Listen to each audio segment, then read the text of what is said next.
All right, I'll just kind of get started here and people can join in. So we have a really interesting IG Live today, and you may have heard whispers of what happened last week in Florida, and this is truly like one of my worst nightmares, and I think everyone's worst nightmares that's on a public municipal water supply. And a municipal utility in Florida was actually hacked last week. And this utility provides water for 15,000 residents. So it's definitely on like the smaller to moderately sized town. And the hacker used kind of like a remote access software to actually overtake the desktop of a municipal employee. So definitely terrifying. Nobody wants that. It's, yeah. And the municipality's name is Oldsmar, and it's outside of Tampa Bay. So just a little bit of background on where it's located, but the hacker hasn't been identified yet. And basically the hacker attempted to increase the levels of sodium hydroxide from 100 parts per million to 11,100 parts per million.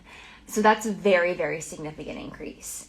And so sodium hydroxide is used as a corrosion inhibitor to increase the pH of water. And so this is a really common practice in municipalities across the country. And because a higher pH makes it more difficult for lead pipes to leach lead into the water supply.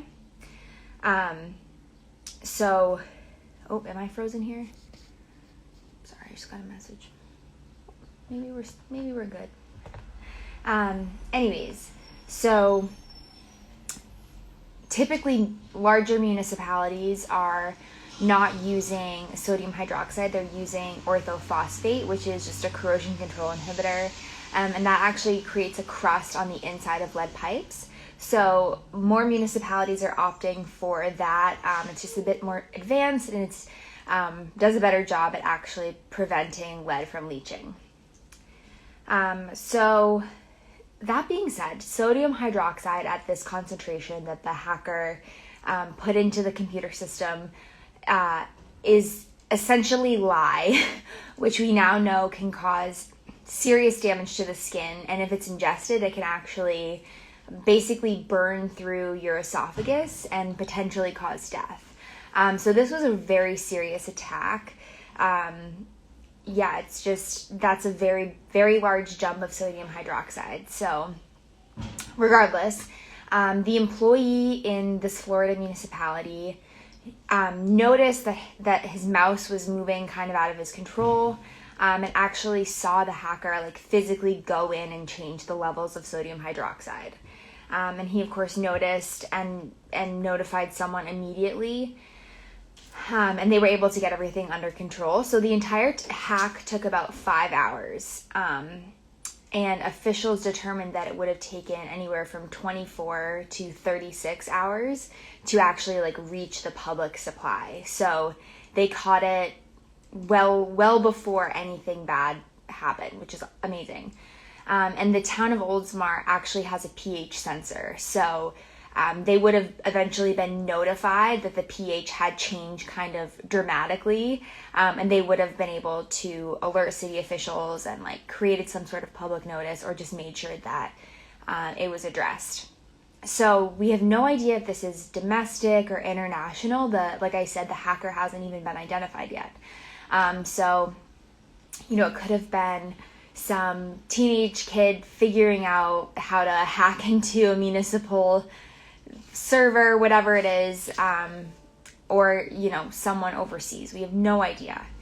That being said, this does raise the concern of everyone's working from home now. And so it's much easier to hack into like a residential server than it is a municipal one that has like more protections on as to who can get in and who can access data. So that's definitely something that I just wanted to bring up, and something that a lot of other news publications have kind of addressed with this is that there definitely is a higher risk now that everyone's working from home. So just something to keep in mind. And then this also kind of made me think of much smaller municipalities who might not have the advanced technology or the advanced software to see if pH is being adjusted or see if there is some sort of cyber attack on the municipal water supply. Like, I'm from a small town, and I just wonder, like, if we have those guards in place, if we have things that can prevent this type of attack from happening. And so, yeah, the broader picture in this is that public and private water systems are susceptible to a really broad range of threats. So whether it be, a cyber attack, bioterrorism, natural disasters, or an aging infrastructure, this can all result in temporary outages, which, is its own category of threat. So definitely something to keep in mind.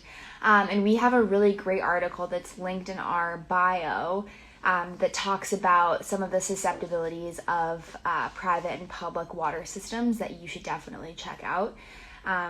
It goes into detail about what happens when there's a temporary outage in a public water supply, and some really serious consequences of that. And I think another thing to mention is we definitely take water safety for granted. I know that, you just turn on the faucet and it's there, you drink it, it's not a big deal. You don't think twice about all of the work that goes into making sure that it's safe from a regulatory perspective. But it just made me think of as like a little kid going to the Quabbin Reservoir, which is in western Massachusetts. And that the Quabbin Reservoir is the source water for Boston. And when you go, you can walk around the perimeter pretty casually, but they still have cameras, and they have places where you can't walk. And it's just a really protected reservoir, no boating, no anything of that nature. So it's just interesting to kind of think about all of the work that goes into making sure that these source water they're not susceptible to threats, but obviously it still happens. And I encourage you to check out the 2 articles that are linked in our bio to kind of learn more about this. They both go in a little bit more depth as to what I was talking about, and then the temporary outage article was a guest blog from someone who is an expert in this field, so definitely check it out. Just keeping it nice and short today. If you have any questions, you can DM us. You can email us at hello@hydroviv.com.